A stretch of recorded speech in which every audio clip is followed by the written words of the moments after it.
Hoje nós vamos falar sobre manutenibilidade, envolvendo principalmente coesão e acoplamento.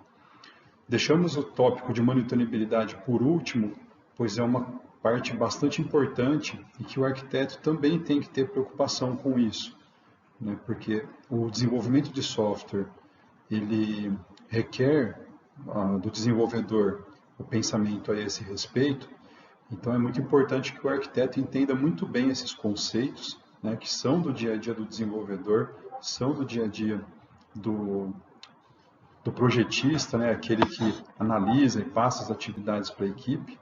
Então, o arquiteto tem que ser bastante conhecedor desses assuntos também, porque eles afetam diretamente a qualidade do software e também o tempo de manutenção, o tempo de desenvolvimento. Então, é uma característica bastante importante. Depois nós falaremos introdutoriamente sobre padrões de projetos e também abordaremos outros tópicos que não foram abordados de maneira introdutória, apenas para trazer o conhecimento do estudante, para que ele possa, no futuro, estudar e conhecer um pouco mais dessas técnicas. A manutenibilidade trata sobre o impacto das mudanças a serem realizadas num determinado software e os efeitos que essas mudanças elas vão produzir na qualidade, nos custos e no risco de se impactar no bom funcionamento desse software. As mudanças ocorrem mais devido a melhorias ou então correções de defeitos. Para beneficiar a manutenibilidade, um arquiteto ele tem que considerar 3 questões. Primeiro, o que pode mudar na sua arquitetura? O que é provável que se mude nessa arquitetura e no software que vai ser construído? Qual a probabilidade de se mudar uma certa parte do software, né, devido à evolução tecnológica, devido a mudanças nos requisitos de negócio, devido à probabilidade de surgimento de erros, principalmente quando se trata de integrações com sistemas externos que você não tem autonomia sobre esses sistemas, você não controla como eles funcionam. Também o arquiteto tem que levar em consideração quando são feitas essas mudanças e quem realiza esse tipo de mudança, o perfil do profissional. É uma mudança de interface? Será que é um web designer que vai realizar? É uma mudança de integração? Preciso de um desenvolvedor para realizar essa mudança? Então, o perfil do profissional associado com a mudança. Aqui nós temos alguns tipos de modificações que um software pode sofrer. Então, a primeira delas seria devido à eventual necessidade de se resolver bugs. Os bugs podem afetar qualquer módulo do sistema, e um projeto de classe com alta coesão e baixo acoplamento favorece esse tipo de manutenção. Isso vai ser assunto da nossa aula de hoje.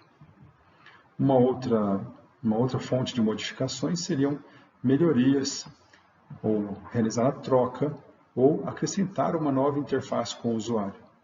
Antigamente era uma interface desktop, de repente virou uma interface web, agora o cliente pede uma interface para aplicativos de celulares, agora eu preciso de uma interface texto, como um chatbot, por exemplo. Então, a interface, geralmente, as interfaces mudam com frequência. Então, é necessário se pensar nesse tipo de mudança.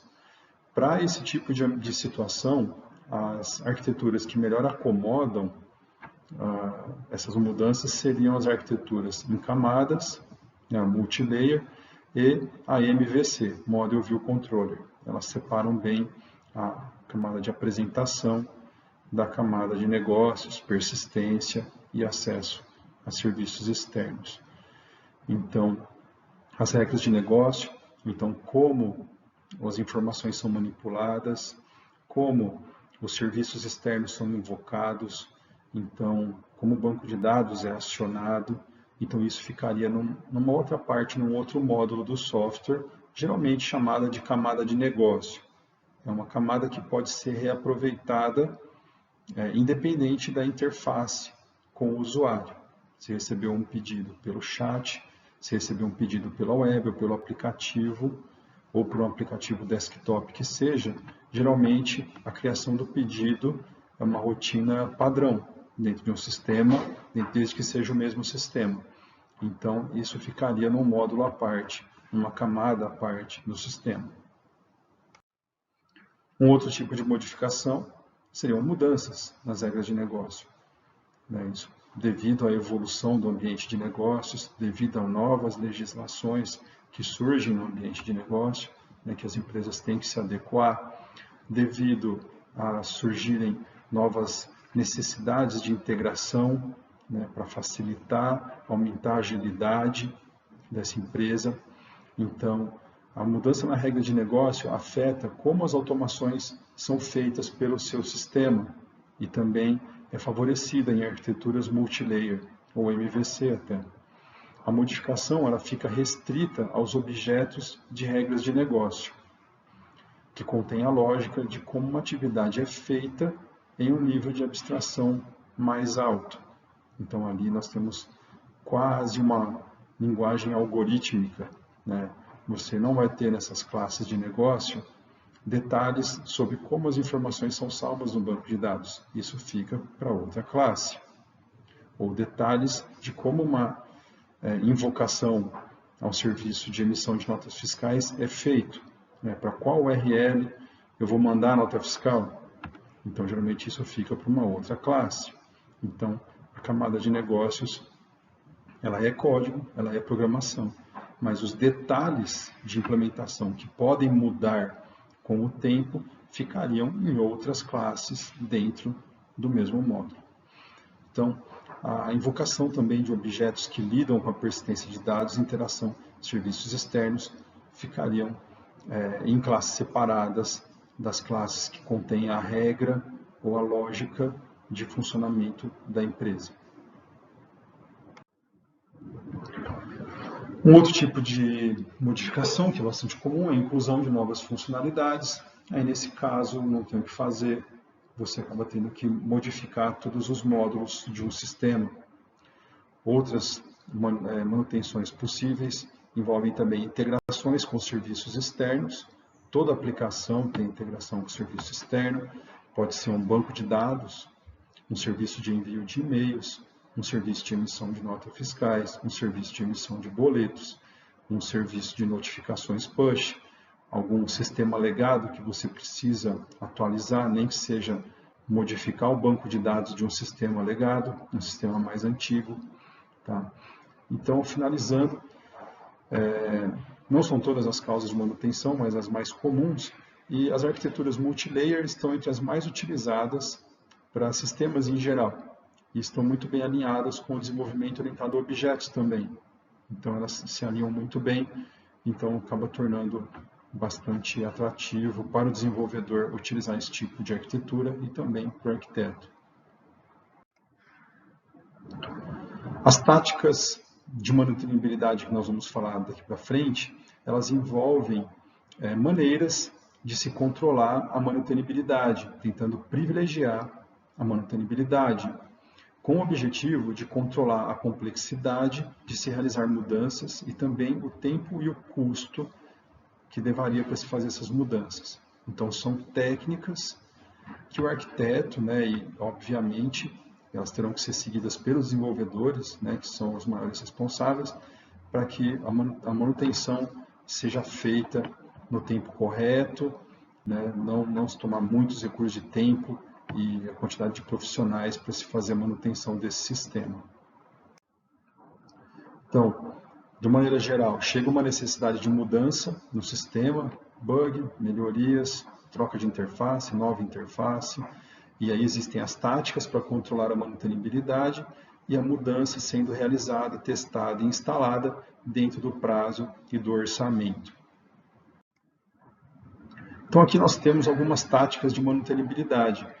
Tá? Então, aumentando aquele quadrado da slide anterior, aqui chegam as requisições de mudança e aqui as mudanças realizadas e instaladas.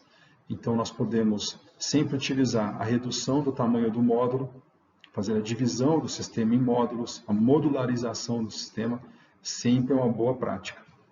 Você sempre diminuir a complexidade né? Isso até em algoritmos de programação isso é conhecido, você diminui a complexidade através da divisão de um grande problema em problemas menores. E até mesmo favorece o teste, né? Para que você possa testar as partes primeiro, antes de fazer uma integração com o todo. Nós também temos aumentar a coesão, nós vamos falar em detalhes o que seria isso, né? Aumentando a coerência semântica interna de um módulo, reduzir o acoplamento, é importante também, encapsular, né? Evitar acesso de variáveis internas por outros módulos, então encapsulamento é uma coisa boa. Usar o intermediário também é uma coisa boa, nós vamos falar sobre isso, uso de interfaces. Restringir dependências, né? Você tentar manter o seu módulo atual dependendo o mínimo possível de dependências externas de outras classes. Refatorar, né? Isso aqui é uma coisa que pode ser feito para melhorar, de reduzir o acoplamento, você refazer algo de uma maneira melhor. Abstrair serviços comuns, né? Isso aqui, pense em herança, tá? E você criar classes abstratas para serviços que são muito parecidos, né? Que eles têm características semelhantes. Então, você criar uma classe Py que agrega essas características, fala assim, não, a herança eu não consigo fazer porque a minha classe já herda de alguma coisa. Então, aí você pode pensar em composição, né? Você criar um módulo utilitário que vai servir diversas classes. E, por último, atrasar a vinculação, né? Por exemplo, certas configurações do sistema, eles não vão estar salvos dentro do código-fonte, mas sim eles virão do ambiente, ou virão de um arquivo de configuração, né? Você também pode atrasar a vinculação utilizando uma linguagem orientada a objetos, para que você possa trocar a implementação, né, de uma interface. Nós vamos falar sobre isso um pouquinho mais para frente. Então, primeiro, a redução do tamanho de um módulo. Então, você não ter módulos muito grandes, classes muito extensas, não é uma boa coisa. O ideal é você procurar modularizar, né, métodos muito extensos também. Então, sempre aquilo que ficar muito extenso não é bom. Existem ferramentas para ajudar a fazer a quebra, né, de métodos muito extensos, as próprias interfaces de desenvolvimento, IntelliJ e Eclipse possuem isso dentro da sua própria funcionalidade, né, para ajudar a extrair métodos. Então, quando um código fica muito complexo, muito comprido, você quebrar em diversos métodos. Recomendo a todos que leiam o livro Clean Code, do Robert C. Martin, né, um livro excelente, muito bom, fala bastante sobre isso. Então, você conseguir pegar um módulo grande e dividir em módulos menores, reduzindo o custo médio de mudanças futuras, né? Então, o custo da mudança geralmente está muito ligado à capacidade do desenvolvedor de lidar com complexidade. Então, tudo que for feito para diminuir a complexidade e diminuir efeitos colaterais, pessoal, é desejado, tá? Então, tudo que a gente vai ver aqui hoje vai ter bastante a ver com reduzir a complexidade, reduzir o tamanho e reduzir efeitos colaterais, né, de mudanças. Porque é muito desagradável quando você tem um sistema que você muda uma pequena coisa e de repente quebra outro lugar. E aí você faz uma manutenção em outro lugar e quebra outro. Então isso é muito ruim. Então essa interdependência ela precisa ser bem controlada, tá? E algumas dicas que nós vamos ver aqui hoje vão colaborar para isso. Então vamos falar agora sobre a coesão. A coesão é uma medida intracomponentes, ou seja, é uma medida interna que você atribui para uma classe, geralmente, ou até mesmo um método, mas mais especificamente sobre uma classe. Ela se refere ao nível em que uma classe tem um único e bem definido papel ou responsabilidade. Ela tem uma função única. Dois espectros dessa medida são a baixa coesão, ou a coesão fraca, e a alta coesão, a coesão forte. A baixa coesão ela é o estado indesejável de uma classe, cujos membros dão suporte a vários papéis ou responsabilidades não focados. Uma classe com baixa coesão faz muitas coisas não relacionadas e leva aos seguintes problemas. Então, ela é difícil de entender, difícil de se reutilizar, é difícil de manter também, né? Os métodos são muito longos, tá? Eles fazem muitas coisas, eles realmente acabam sendo, o pessoal costuma chamar de tripa de código, né? E geralmente uma classe com baixa coesão, ela é delicada, ela constantemente é afetada por outras mudanças. Então é um estado indesejável de uma classe. Então aqui nós temos um exemplo de uma classe com baixa coesão. Então essa classe, ela utiliza tipos primitivos aqui, tipo string, né? Não há nada que possa ser feito para melhorar, é o jeito geralmente aceitável. Ela tem um método aqui, calcula diâmetro, tem outro método, calcular média, né? Aqui ele já recebe um vector de números, tem que ser discutido se realmente esse aqui é o jeito certo dessa informação está chegando, né? Se não seria melhor utilizar um array simples, ou então utilizar uma interface. O vector é uma classe, não é uma interface. Então poderia ter utilizado uma list, por exemplo, e aí o vector implementa essa list, um array list em Java implementa a list.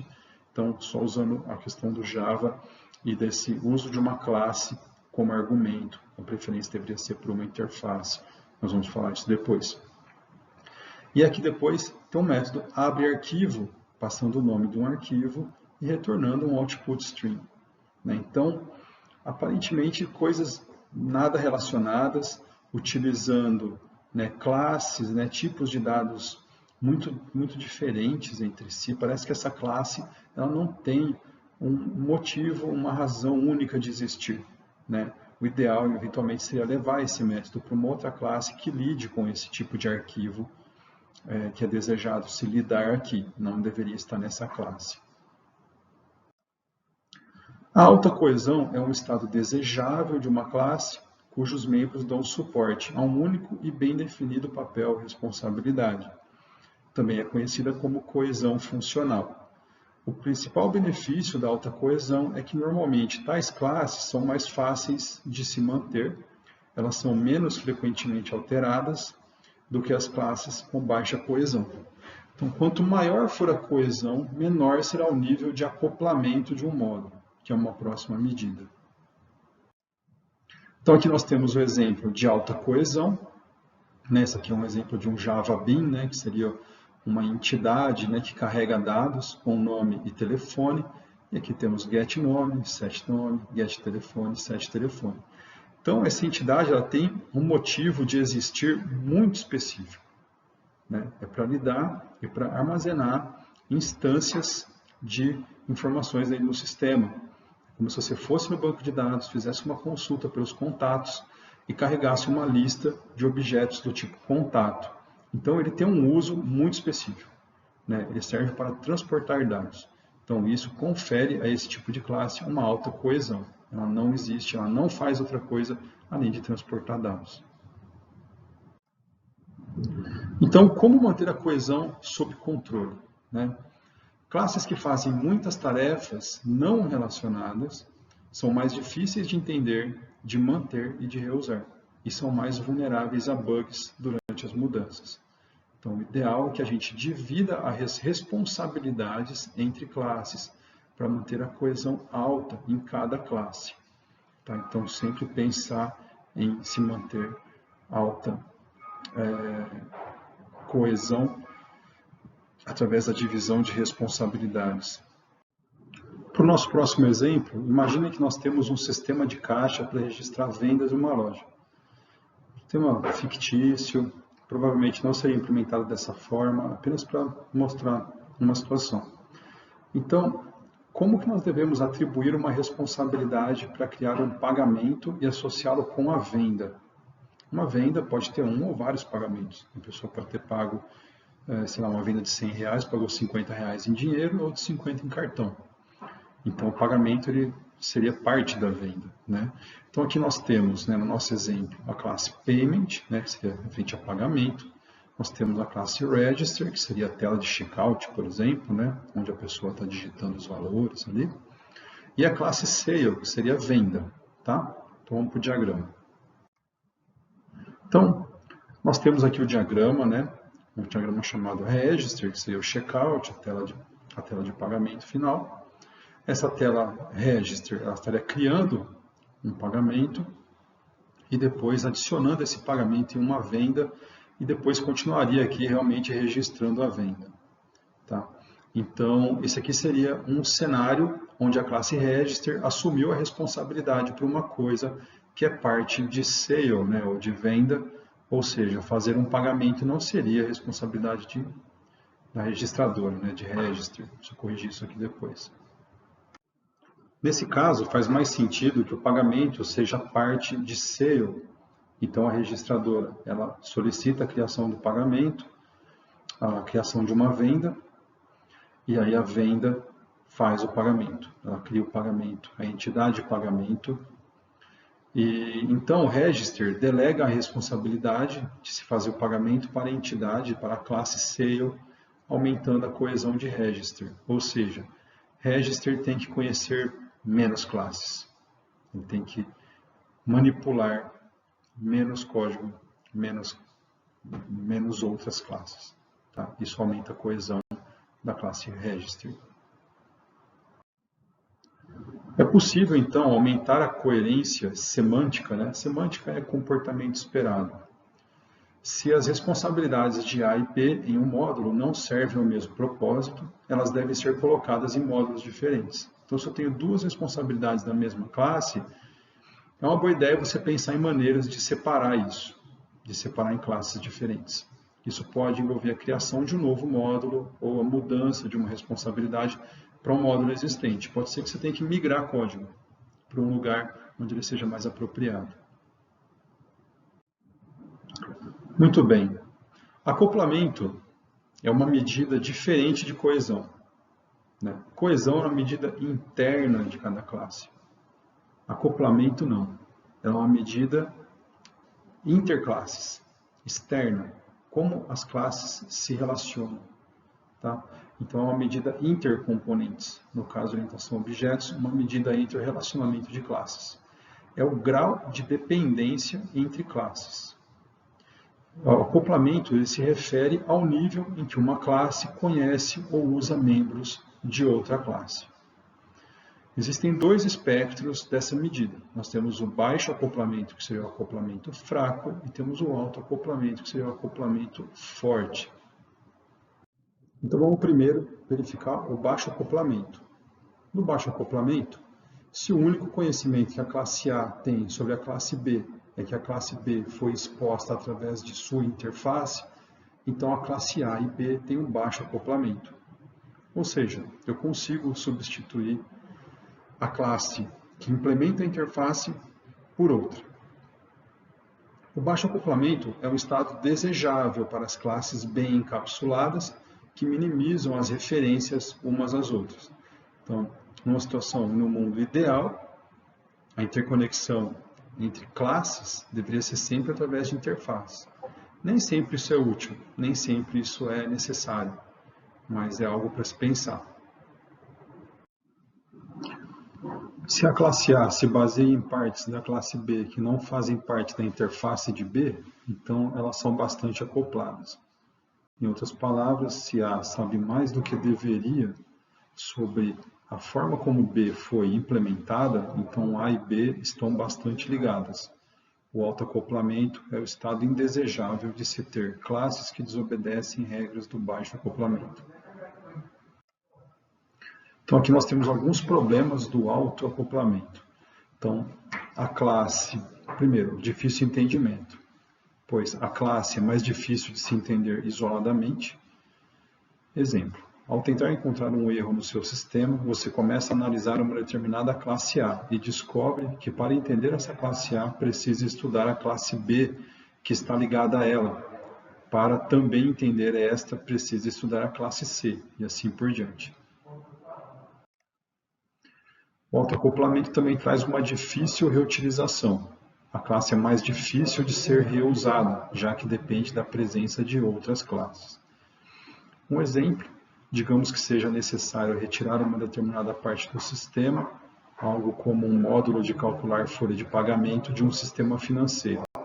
para ser levada e adequada a outro sistema financeiro, imagine que essas classes responsáveis por isso estejam ligadas ao módulo de RH e você deveria levar o módulo de RH junto. Então, ele dificulta a reutilização de código. O outro problema do autoacoplamento seria a propagação de mudanças. Então, mudanças em uma classe relacionada pode forçar mudanças locais à classe atual. Então, mudar uma classe poderia envolver mudar outras classes também. Um exemplo, imagine que seja necessário mudar uma classe do módulo de folha de pagamento. Para isso, teria que mudar a classe que está no módulo de RH. O problema é se você não for o responsável pelo módulo de RH. E se além de ter que mudar essa classe, também mudar várias outras que estão ligadas à primeira. Então, a propagação de mudanças também é algo indesejável. Aumenta o escopo daquilo que tem que ser testado, e isso é ruim. E aqui nós temos um exercício. Então, usando o mesmo conjunto de classes da registradora, da tela de checkout, que criaria um pagamento e depois adicionaria o pagamento à venda, ou então, se a tela de checkout simplesmente solicitasse que fosse feito um pagamento de uma venda e a venda lidasse com o pagamento. Então, a solução que teria o menor acoplamento, qual seria, Então, seria a segunda opção. Ela iria requerer que a classe registradora ou checkout, ou register em inglês, ela tivesse acesso a apenas a classe venda ou sale. E aí, então, não haveria necessidade da classe register conhecer a classe pagamento. A herança é um tipo de acoplamento particularmente forte. Então, a herança ela tem que ser usada com cuidado, sempre com bastante consciência. A alteração da implantação de um módulo na superclasse vai afetar todas as subclasses. Então, aí você tem um grande problema. Se você precisa mexer na classe pai, com certeza acaba afetando as classes filhas. Os padrões de projeto, que nosso próximo assunto, eles dão prioridade para se utilizar a composição e aconselham utilizar herança com muita prudência e em pouquíssimas situações. Ao usar a composição, tome cuidado para não deixar as classes fortemente dependentes, pois ainda assim corre-se o risco do autoacoplamento. Então, prefira utilizar interfaces e não acessar diretamente a implementação das classes. Então, técnicas para minimizar o autoacoplamento, nós temos o encapsulamento, sempre deve ser usado, variáveis privadas, métodos get e set, uso de design patterns ou padrões de projeto, nós vamos abordar daqui a pouco, classes abstratas, aquelas que não podem ser instanciadas, as classes pais que não podem ser instanciadas, o uso de interfaces e evitar o uso mal feito de herança. E aqui uma frase de um dos autores do nosso próximo assunto, que é o livro sobre padrões de projeto. Ele diz, programe voltado à interface e não voltado para a implementação. Então, tente sempre utilizar a interface. Quando você fala programar para uma interface e não para uma implementação, não significa estritamente e somente usar a palavra reservada à interface do Java. Não é só isso, tá? Também está relacionado a encapsular os atributos e a implementação dos métodos e permitir o acesso a eles somente através dos getters e setters. A interface é um termo genérico nesse caso. A interface representa o que uma classe faz e não como ela faz. A última dica, a última tática para se melhorar a manutenibilidade seria adiar a vinculação.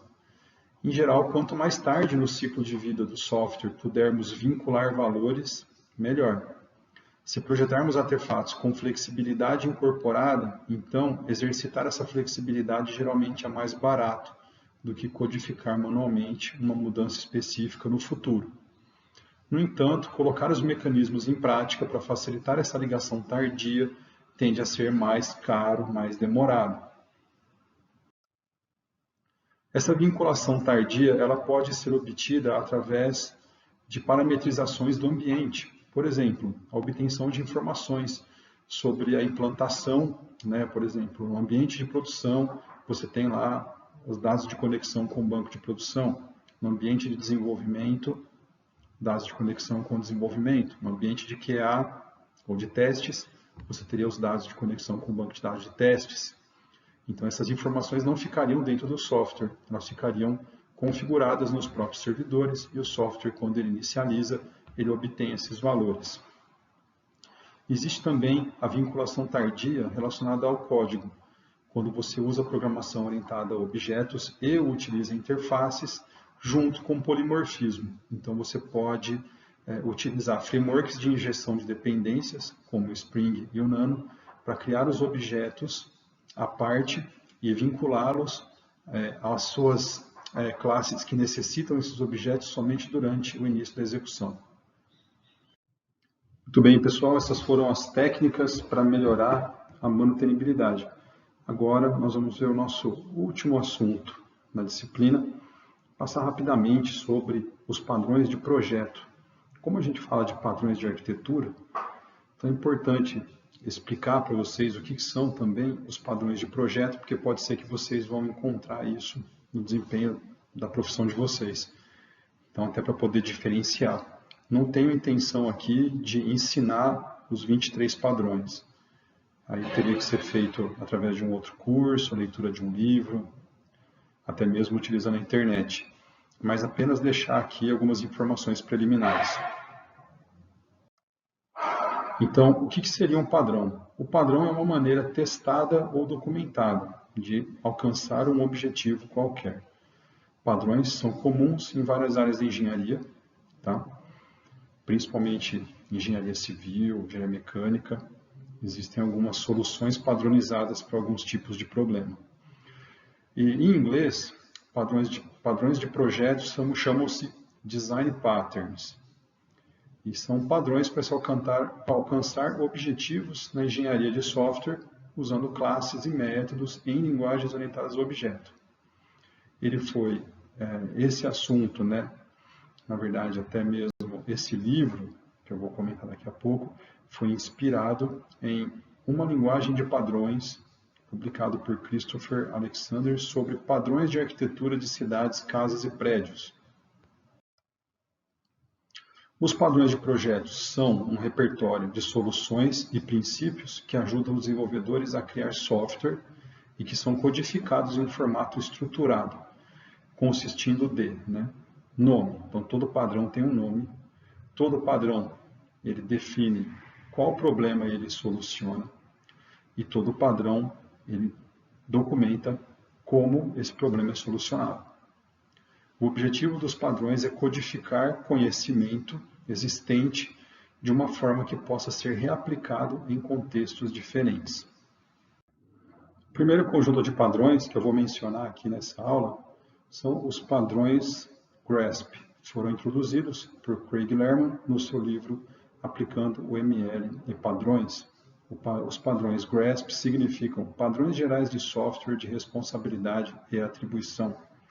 Os padrões GRASP descrevem os princípios fundamentais da atribuição de responsabilidades a objetos, expressas nas formas de padrões. Esses padrões exploram os princípios fundamentais de sistemas orientados a objetos. São 5 padrões fundamentais, 4 padrões avançados. E se você conhece os padrões GRASP, pode-se dizer que você compreende o paradigma orientado a objetos.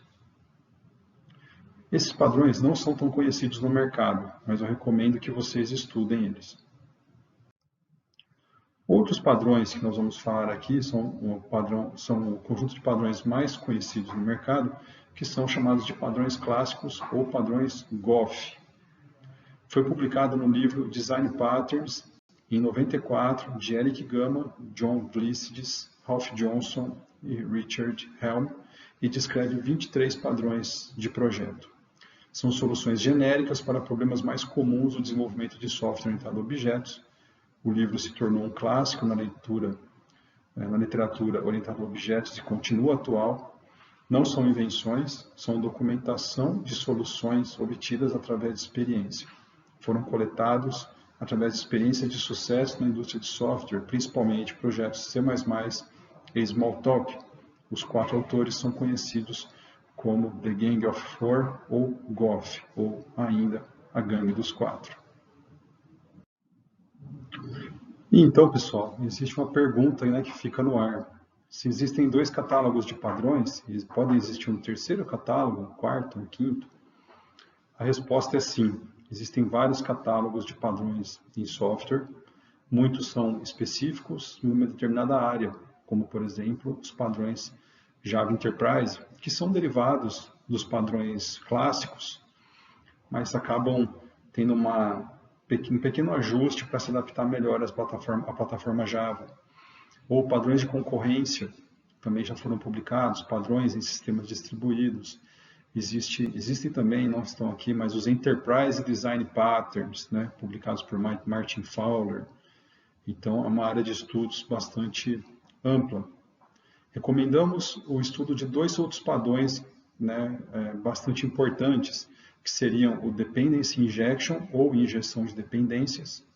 Ele é um caso particular de um dos padrões GRASP, né, que é chamado de indireção, bastante popular no momento, também conhecido como inversão de controle. É basicamente o que o Spring e outros containers eles fazem, né? Você utiliza eles para essa função de fábrica de objetos e injeção de dependências em objetos. Existe também uma outra área bastante interessante e promissora, que é o desenvolvimento orientado a aspectos, que é uma extensão da orientação a objetos, que ajuda a lidar com as limitações dos sistemas orientados a objetos.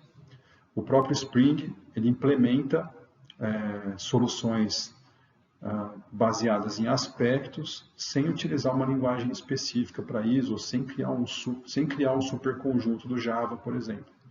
Então ele faz isso utilizando a própria linguagem Java.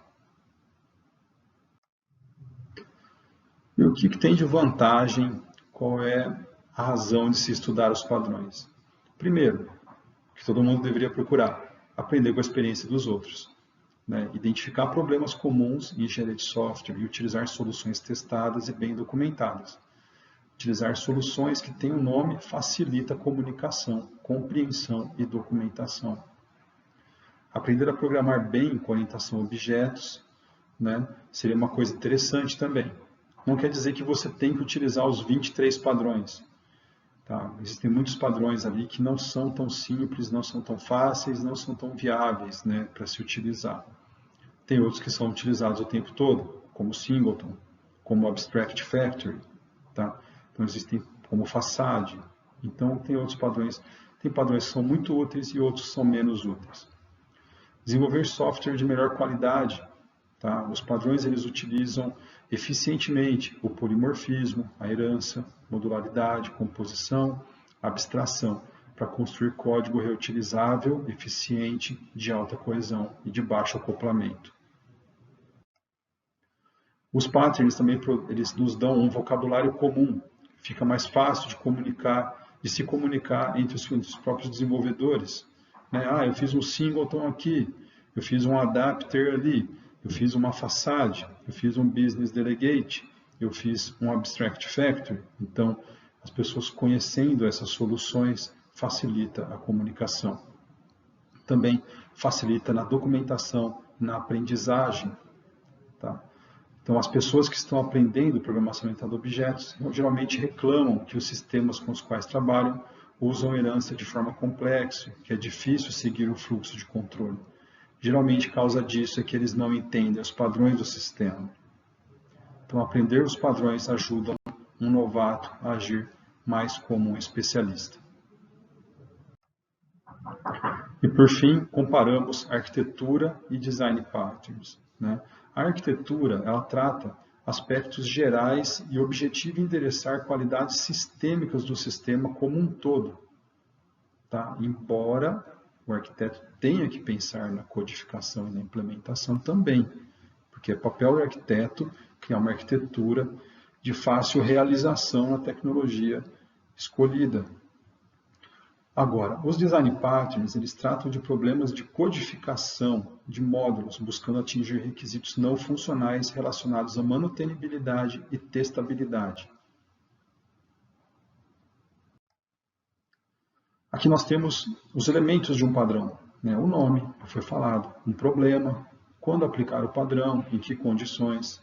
Fala também sobre a solução, descrição abstrata de um problema e como usar os elementos disponíveis para solucioná-lo.